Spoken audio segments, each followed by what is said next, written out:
Hi guys, this is Tina. Welcome back to my channel.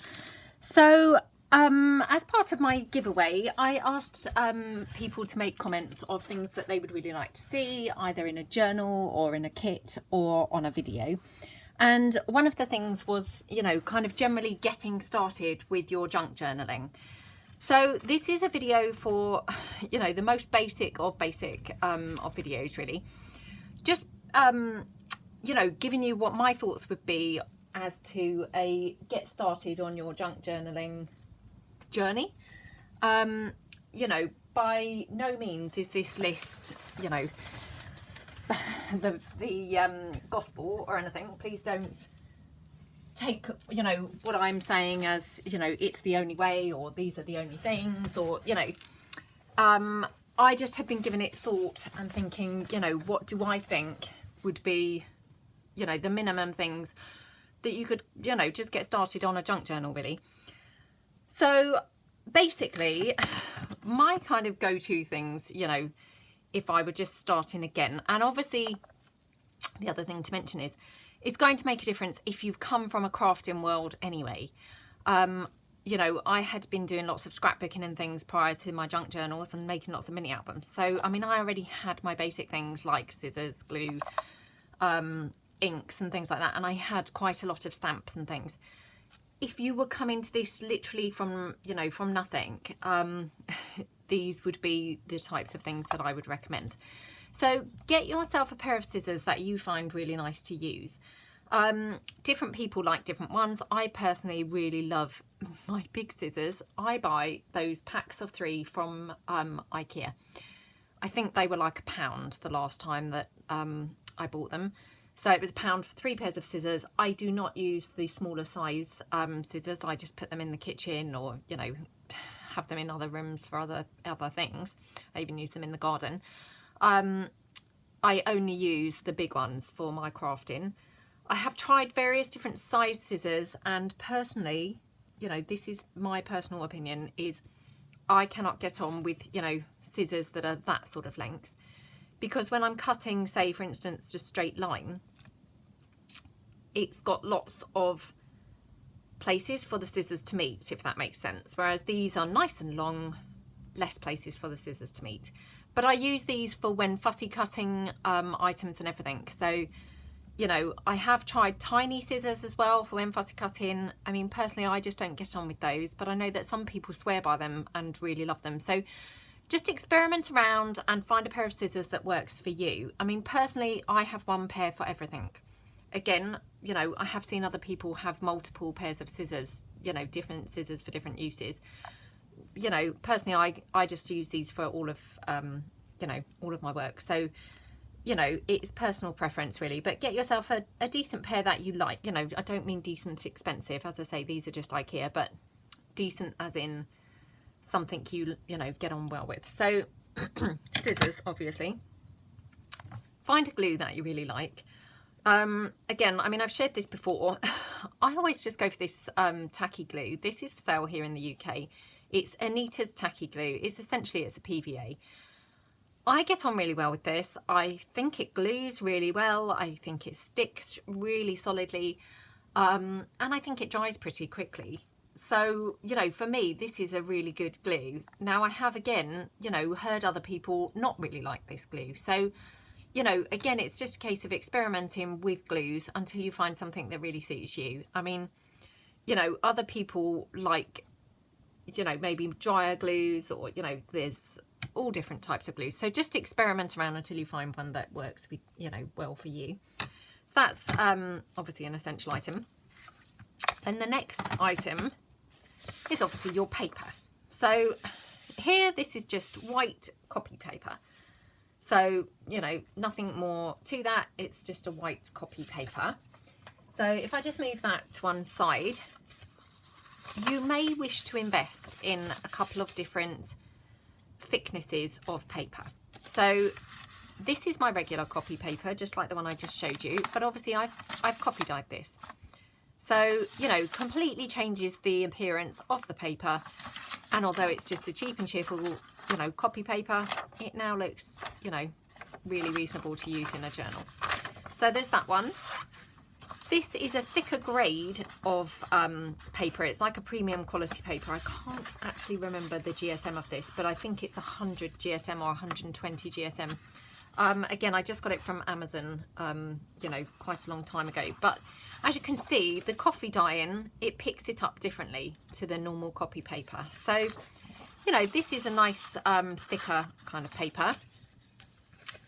I use my 160 GSM cardstock, which I have here. So that obviously is a kind of go-between between the, you know, these two. So that's 160. And then there's this, which is much thicker. So this is 200 GSM. Now I like to use this because obviously it's, you know, it's quite solid, it's quite robust. I like to use this in a journal, you know, either folded over as actually, you know, the base of pages,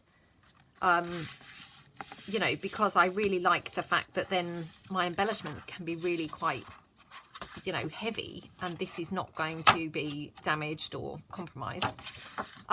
You know, or equally you could use this for your embellishment pieces. You know, you could use this for tags. It's really nice and thick.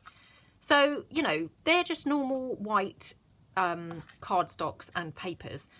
Obviously completely altered the images, or, you know, the appearance, sorry, just by the coffee dyeing. So, you know, get some you know, plain paper, but to be honest, you could probably just start with just some copy paper, and then just use some, you know, things like maybe some envelopes, you know, that come through the post, just recycle them. You know, you're going to get a mixture of thicknesses just using things like that. So that's kind of another essential item, obviously, your paper. Please ignore this. This is just so I have some background going on whilst doing this video. So the next item really that I would say is get or try and get a book to use. Now it can be vintage, it doesn't have to be. This is a vintage children's encyclopedia, and I talk about this in some other videos that I've got coming up soon. Now I was lucky enough to get a set of, I can't remember whether it was 3 or 4 of these actually, but they are such brilliantly versatile books. So if you can manage to get something like an encyclopedia, you know, just to get you started off, you're going to have a whole mixture of things for your journals. You're going to have your plain text pages for making pieces.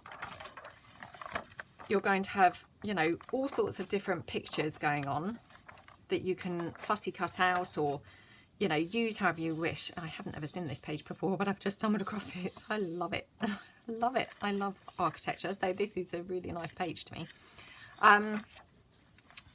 And yeah, you're going to have kind of a variety of subjects, i.e. here we've got, you know, obviously flamingos, ducks and geese, this section is. You're going to have some little kind of children-y, you know, this is a children's encyclopedia, so obviously if you bought an adult's one it might not, but a children's one you might have some children's kind of illustrations. I've got here some nautical, you know, kind of sailing images. I've got here these kind of vintage men from history. I love using pictures like this, especially on things like tags, you know, they work really well. You're also going to have a mixture of background texts, i.e.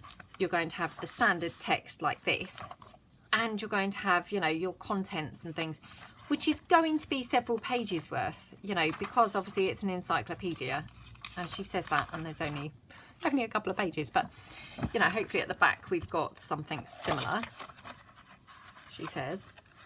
Oh, maybe we haven't. No, we haven't. But anyway, let's ignore that I've just said that. But you're going to have a big variety of subjects anyway. And I mean, things like this, you've got these lists. So, I mean, these obviously are, again, a different type of text that you're going to have an example of. You know, I've got here kind of, they're calling it ancestors of the motors of today. So, you know, really, really, really nice variety of things. And you're going to hopefully, you know, I mean, these are the Children's Encyclopedia. This is edited by Arthur Mee. I don't know really what other information to give you. This is volume 6, edited by Arthur Mee. yeah, that seems to be kind of, you know, the entirety of this. But, you know, this particular one, obviously it's predominantly, you know, black and white, but you have got odd sections of this book which are in colour. So again, you know, you've then got wonderful opportunities to add some colour into your journals. So, you know, really kind of useful book if you can get anything similar to this. I think it's a really great place to start. And then finally, you know, now again, this is not an essential, but I think this is a good addition. I would get a few stamps or a set of stamps, you know, to get you on your way. So I've brought along a few little things to show you. So if I show you like one at a time so we don't get completely mixed up. Now I would recommend something like this. This is a Do Crafts Creativity Essential Stamp. This is the Musicality stamp set. Now I don't know whether these are generally available in, you know, everywhere, or whether they're just in the UK. I really don't know, but I mean obviously you'd be able to find something similar. The reason that I recommend something like this is because, and I hope this is coming out nicely on film. Let me just stand up and check I'm in frame, because obviously I've never really, you know, done a video kind of showcasing this type of thing before. The reason that I would recommend this, this one particularly has got this fabulous corner stamp, which I use and use and use. So love that. But you've got quite a good variety of other elements. You've got a really good background stamp with some script and some sheet music. You've got this one, which is slightly different, with again some script and some sheet music. You've got some sheet music stamping up here. You've got this gorgeous ballerina image. And then you've got a couple of these, what I would call like a journaling spot or a label kind of images. So really, really, really useful. And then you've just got, you know, a couple of other elements. Personally, I don't think even ever used the large flower, but I have used this from time to time. So something like that is really, really handy, you know, because that one set is going to give you quite a lot of different looks and quite a lot of different uses. So that's the first set. Let me move that to one side. Now, another set that, and you have to excuse this, I mean, I am such a terrible keeper of stamps. I do not look after them very well at all. And obviously I have had these for a really, really long time, and they've lost their stick now completely. So, you know, but they are loosely in the packet, although the packet's completely torn up and ruined. But these are some Stampender stamps. This is called the Charm Collection. Now, again, I have had these for a really long time, but I suspect probably you could get them somewhere online, be that eBay or, you know, maybe Amazon or something. Now, I love these, and, you know, I've used them over and over and over again, particularly, you know, in my much earlier kind of journals. And, you know, that's not to say that I've gone off them. It's just that obviously kind of as time goes on, we buy more things. So, you know, they're still much loved stamps. I just have, you know, bought more things and been using other things recently. But these are really great. You've got a little butterfly on this little stamp set. I really hope you can see that. Let me move the stamp out of the way. Can't I put my fingers under there? You've got a little butterfly. You've got an Eiffel Tower. You've got a crown image. You've got one of those tiny frames. Love those. And you've got this teeny postcard. Now, these are very tiny stamps. So just to be warned, you know, these are, you know, minuscule stamps. But again, they're pretty useful, I find. So that's those. And they're called the Charm Collection. And I'm not suggesting that you need to go out and buy all of these stamps. Please don't think that. I'm just meaning, you know, if you had to pick one set, you may like to get these. If you love making kind of small embellishments and things, you may like to get something like this. You know, I'm just showcasing really what, you know, what types of things that I quite like. So always love Kaiser Craft. Well, actually, I always love anything by Kaiser Craft. They do just the most lovely things, full stop, I think. So I've just brought along a couple of Kaiser Craft packs that I've got. pretty sure I've even shown these before a long time ago. So these, we've got Treasured Moments, these ones are called, and these ones are called Memory Lane. So I don't know whether you can see that. Let me try and put it closer to the camera. This particular set, you've got a kind of bunch of ephemera items like clustered to form a stamp. And then you've got some sentiments and you've got a butterfly. Personally, I haven't ever really used this lace border. But I do use the others. So, you know, that's that. And just because I don't use them doesn't mean that you wouldn't use them. So, you know, then these ones, again, I've kind of picked these out because you've got a really lovely butterfly again on these stamps. You've got a clock face, which I think is really nice. And you've got lots of these dictionary definitions, which again are really nice. You've also got this sentiment here. So again, you know, just some more ideas really for stamps. So, you know, again, I am not suggesting that you go out and buy all of these stamps. I'm just merely showing stamps, the types of stamps that I find quite handy. Now this stamp here, again, I've had this for the longest time. I'm just seeing whether I can even see a brand. It does have a little thing stuck on it, but I cannot see for the life of me what that says. It's in the tiniest text I've ever seen. No, I really can't read that, I'm afraid. But if you can see, this is like a mixed background stamp. So you've got here a whole bunch of, you know, different elements on here. So you've got some script, you've got the clocks, you've got some butterflies, you've got a postmark. You know, it's a really nice background stamp. And I mean, again, I haven't been using this so much lately because I have got, you know, other stamps that I've been using and, you know, obviously using my digitals a lot. But when I first started, this was really handy. You know, so something like this that you can get, you know, that's just a mixed background, you may find useful. Again, in the Do Crafts one, if I just pull that back in, it's a similar effect to something like this stamp here, where you've got the sheet music and the script and this, what looks like a postmark to me. You know, it's just about having kind of something to fill your backgrounds with, really. So that's that one. Move those out of the way. And then finally, I have these stamps here. So these are Prima Marketing stamps. I haven't got most of them in packaging. I just happen to have these two still in the packaging. I don't have these two in the packaging. I cannot see what these are called, unfortunately. Clear stamps, Timeless Transparencies, I think that says. So that's that one, which hopefully you can see. Let me just get it out and show you the, you know, acetate piece that it's on. Obviously it's a little bit messy where I've been stamping and using it, but there's that type of thing. So again, really good stamp, really handy because it's a, you know, it's a journaling spot. So, you know, something like that is pretty handy. I've got this one here, which is, again, a Prima Marketing, and it's a little postcard. So just, again, get that out. You hopefully can just see that, you know, like that. So again, quite a handy, you know, stamp that you can just make little journaling cards and things like that from that one.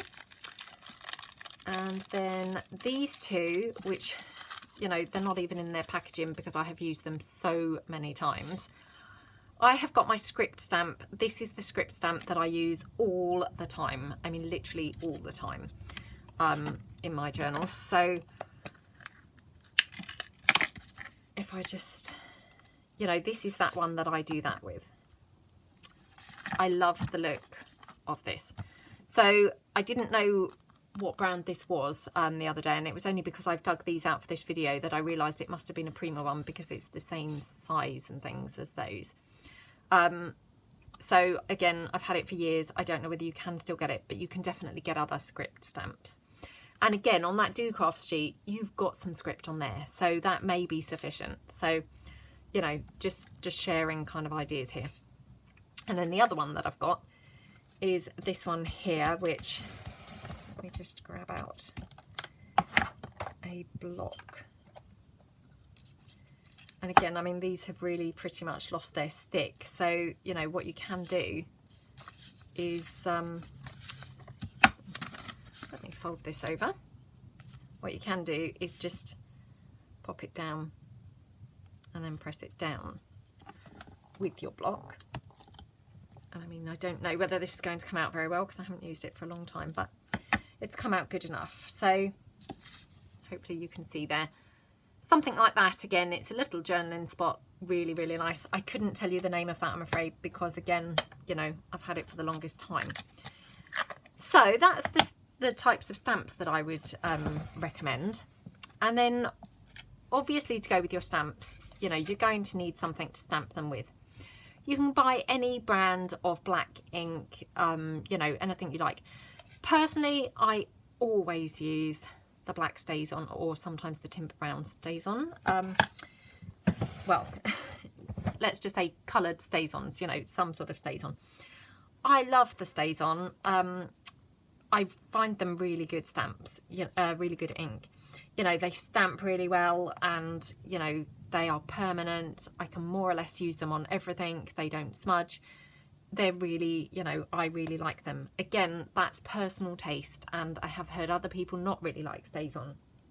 So again, you know, just like with the glue and the scissors, you must find an ink that suits you. I know that lots of people use the Memento, which I have recently bought, this Toffee Crunch. I haven't used this long enough to give an opinion, I'm afraid. So, you know, I really couldn't kind of comment too much on that. And of course, you can get other, you know, cheaper, non-every surface, you know, ink pads, which, you know, do the job just as well. If you are just stamping on paper, you don't necessarily need one of the dearer ones that stamps on every surface. You know, that may be overkill for your needs. So, you know, just shop around and find what suits you best. And then you may like to get some, obviously, distress ink. So the go-to one that most people in the junk journal world seems to use is the Vintage Photo. You're going to need something to apply it with. Obviously, you know, I've got these inking tool things. I just got them from Amazon. I think they were like a set of 2 for something like £7. They came with 2 or 4 of the sponges. And obviously then you can buy replacement sponges for them. You know, again, this is the Vintage Photo. There are lots of other colours. I mean, lots of other colours. So, you know, depending on the look that you're going for, find the colour that you would really like. This one is a generic colour, and I think obviously the reason it's so popular is because it generally goes with most themes and most things that we're making, because obviously the junk journals tend to be of vintage theme. But of course, you know, shop around and again see what you know, what takes your fancy best. So that's kind of the essential, what I would call the essential things to get you started. Obviously, once you're, you know, up and running and, you know, on your junk journaling adventure, you know, you may wish to buy other things. So you may wish to buy things like, you know, some tiny doilies. You may wish to buy things like, you know, lace trim, you know, that we all love to use. You may wish to buy things like, you know, your pearly trim or the blingy trim, things like that, really. But I wouldn't call those essential things. I would call those, you know, once you are up and running, these are some extra things that you may like to include in your stash to start embellishing and decorating with. You know, but I think you can get by without those things. And one more quick word actually was, obviously I pulled my clear block in when I stamped this image. Now again, obviously I have had my stamps for a really long time, and I've done lots of stamping in my scrapbooks and things. Depending on where you're coming from, if you're coming from a non-crafting background, you may wish to buy some clear stamp blocks, you know, until you kind of find your style, I suppose, with your stamps. You know, when I was obviously, you know, first crafting, I would have rejected this because I would have thought, oh, it's not come out perfectly. I can't really see this dress form here in the side, you know, it's not stamped perfectly. And I would have rejected that. Now, because obviously junk journals are quite a an eclectic kind of style, and you know, they're very much a unique style, aren't they? And very, you know, tend to be quite often quite shabby chic and things. Then I would use this. But I know that, you know, as a newbie, you may kind of reject this thinking it's not good enough. So again, that's where having a good stamp block and things, you might find that helpful. Obviously my desk is not, you know, great for stamping because I've talked about my desk before. It's one of those antique-y French type style desks, more like a dressing table really. So it's very lumpy, you know. I use this worktop saver, but that again is very lumpy. It's got, you know, hot glue and things stuck all over it. So I haven't really got a flat surface here to be stamping on.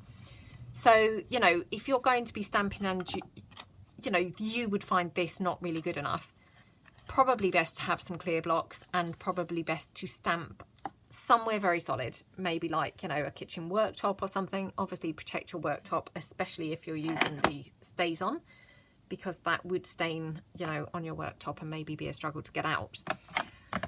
But yeah, that's just kind of a little bit of a tip there really. So I hope that that was useful, you know, and I hope that I'm not trying to, you know, teach anyone to suck eggs. It's not my intention at all, but you know, I just thought it might be helpful to show a few of the things that I think are quite handy things to keep in your stash. So, you know, having said kind of all of that stuff, shall we create something using just the bare minimum supplies and see, you know, how things would look? So for instance, if I just take, you know, let's say we'll take this cardstock here. So if I just, you know, this is just an A4 sheet, I can just cut this down like this.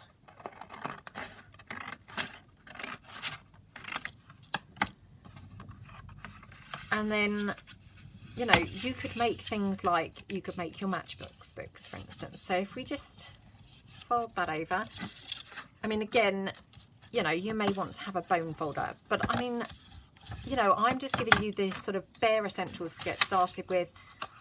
That's probably not, you know, absolutely essential at the start. You know, you could kind of get that a bit later. And again, depending on your cutting, you know, and how happy you would be cutting, you may need to get a paper trimmer, you know, a guillotine or something. You know, I do have a paper trimmer. I don't that often use it. I don't find it particularly good, and I'm struggling to find one that is any good. You know, so I just tend to cut freehand. But again, you know, you may not feel comfortable doing that and you might not like the results. So this is just my coffee dyed cardstock here.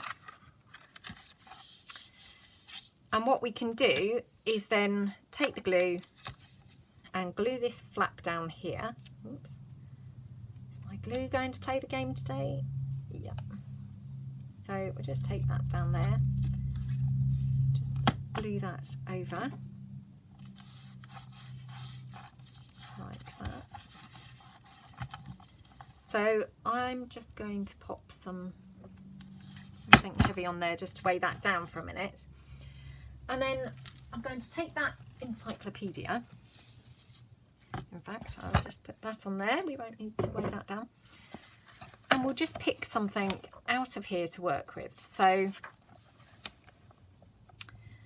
you know, as I say, these have got loads of lovely images. So I'm kind of spoilt for choice, really.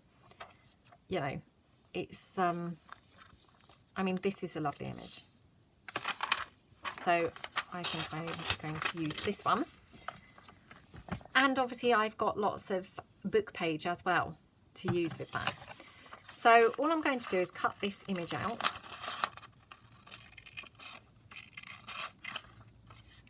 Like that. I'll just trim it down slightly because it was quite long and narrow. trim that in a bit. Now, what was I saying about the paper trimmer? Now I've made a really shocking job of cutting this, I think, so never mind. Now, again, I quite like to just rough my edges up, and you've probably all seen me do that before. But, you know, these types of things just change your looks. So, you know, that's that piece there. I'm going to keep the book page there. And again, obviously, once you start growing your sash, you know, you may want to add things like sheet music and things like that. But again, you know, I think you can get by for certainly, you know, whilst you're starting and whilst you're building up your sash, I think you can get by pretty well just having some book page. So, you know, I don't think it's an essential to rush out and buy sheet music, book page, you know, all of those things. I think you can make do with, you know, quite a minimalist amount of stuff. So I'm just going to cut around this, and I might decide not to actually use the text, but you know, I'm just having a play really. So I'll just cut that down. And I suppose really, you know, how exciting, you know, that you're getting started in the world of junk journals, because it's such an exciting and lovely hobby. So, you know, just have fun. There's no rules. You really don't have to, you know, you don't have to do anything. It can just be exactly as it turns out. You know, there's no rules. There's no, oh, it must be this or it must be that. So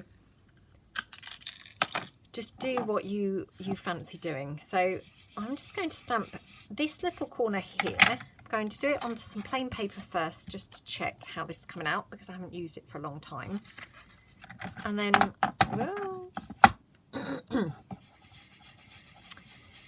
I'm going to take that and I'm just going to stamp it just there off the page, like that. And then I might just take this side with the other pocket watch that's, you know, kind of in a little bit. Again, I'm just going to stamp it on the plain paper first, because I haven't used this stamp for such a long time. Like that. And we can just do a little bit there. Like that. And then, you know, you may want to do some other things. So if I just grab in my Do Craft stamps, so I could take something like the sheet music with the script, like that, and we'll just, you know, randomly stamp that a little bit, because I mean most of this is going to be covered up, because obviously we've got that image that we're going to be sticking down. I'm just going to open this so that I can go right up to the edge.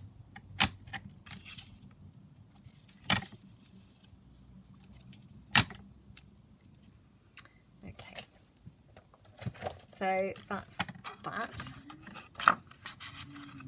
Just fold that in, pop the lid on. So that's how that would look on there. And then I'm going to take another stamp. So I'm going to use this little, you know, journaling spot is what I would call this. And again, just going to stamp this onto the remainder of that coffee dye cardstock.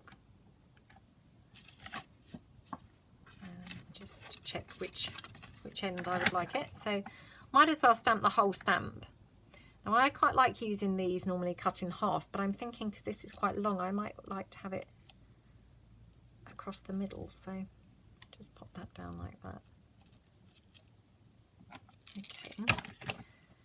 So I just want to snip that off and then cut this out.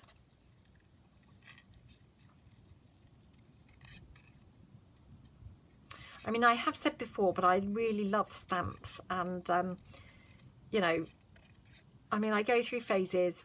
I haven't really bought any for a long time now, but I definitely do love stamps, and you know, I'd say they're quite a good investment because you do get a lot of use out of them. You know, whereas some things, punches, say, you know, wouldn't necessarily say really. I mean, I couldn't tell you the last time I used a punch other than my circle punch. And the circle punch I only really use for doing the thumb holes in pieces. You know, I wouldn't necessarily say that I personally have found them good value for money, but that doesn't mean to say that you guys wouldn't. You know, I don't want you to think that I'm, you know, that my opinion is the only opinion, you know, because I mean, some people really love their punches. But just for me, I wouldn't really say that I particularly, you know, overly used punches a lot. Right. And I did go through a phase of buying quite a few punches, but, you know, I haven't found them to be very cost effective. Probably if I worked out how much they cost and how many times I've used them, it's probably pretty rubbish. Whereas, you know, a stamp set that maybe is, you know, I don't know, £6 or £7, but I've maybe stamped it, you know, 50 times, which is fantastic, isn't it? Again, not all of them. I have sometimes bought them and then thought, oh, I don't really like these stamps, or maybe they don't stamp brilliantly. So, you know, again, I'm not trying to suggest that this is a rule. It's not. Right, so just ink up around here like that. I'm going to ink up this piece from the encyclopedia, and as you can see, I kind of roughed that edge up, and now some of it's actually been torn off, but again, you know, that doesn't bother me. I think that's kind of quite nice. So there's my piece there. I'm going to just ink around the edges of here so it looks really grungy and lovely and oh, yummy and vintage. So we just go around the edges like that.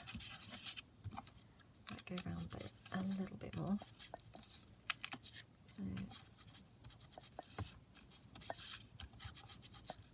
Like that. So I'm just going to glue that piece there like that.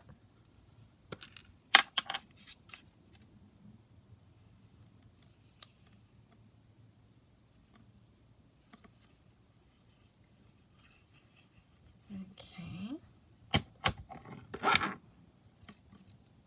Just pop that down. That's that piece there. And then I think I like that piece in the middle. I mean, ordinarily I would often use these to the side like that and cut it, but actually because this is quite a long piece, I quite like it there. So I'm just going to do that. But I think one last thing for me is I'd like to have a butterfly somewhere on there. So I'm just going to pop these stamps back in the packaging so I don't lose them.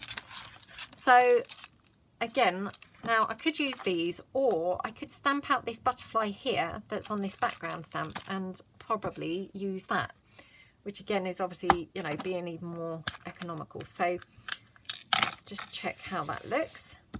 As I say, I haven't used these stamps for a really long time, so just want to kind of have a look. Right, I thought that might happen because my desk is not really very flat. I don't know whether I'm going to really be able to get a particularly good image from there. Not too bad. So let me just, you know, try and really ink it up quite a lot. And for the butterfly, I think what I'll do is take some thinner paper,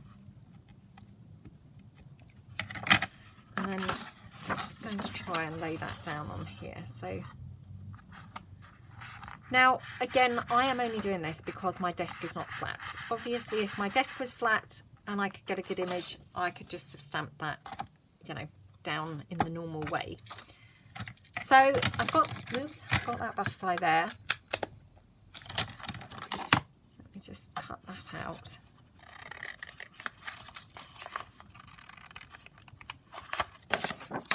So I'll move these bits to one side, like that.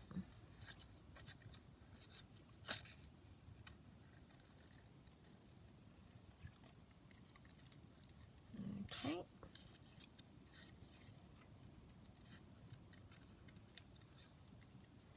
There you go. So, and again, I mean, obviously, if you've come from the crafting world already, you know, you might have an abundance of 12 for 12 papers, for instance, you know, things like that.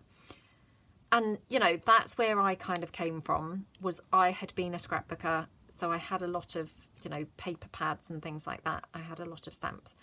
So, you know, that would be fantastic, because obviously you could use all of those in your journals. So, you know, that would be fantastic. But this is really just for, you know, those of us who've not already built up a bit of a supply. So I'm just going to glue this on here. Oops. You know, and I mean, obviously, you know, once you've got your stash going and you can add to it and things, you can obviously add lace and some bling and things like that to this. But whilst you're building it up, you know, I'm just trying to illustrate really that your pieces can look pretty nice just with the most basic of supplies. So that's my little butterfly. We can pop that, you know, just to the side there, or maybe at the top actually. Yeah, I'm going to have that like that. So just, I like to glue my butterflies in the middle so their wings are sort of loose. So that's that piece there. So that's our piece complete. I'm just standing up, so excuse all that rustling where I'm knocking into my bag. So we've got a little kind of matchbox book, I always struggle to say that, which obviously opens in the side there and then opens out like that. Really pretty, and all we have used is, you know, the most basic of supplies there. You know, totally, yeah, not gone to town with that at all. So if I just pull in, you know, what would effectively be a junk journaling page, that's how that would look on a page. Now, obviously, I have made that a little bit too long. But, you know, if that kind of thing happens, again, you could just paperclip that on. If it turned out it was a little bit too long for your page. So I hope that you like it, and you know, I hope that you got something from this video. And if you're just starting out in your, you know, junk journaling journey, oh, just enjoy, and I hope that you really have a lot of fun, because they're pretty addictive, and you know, before you know it, you're going to have stash coming out of your ears, I'm sure. Yeah, so thanks very much for watching, and I hope to see everyone again soon. Thanks then, bye.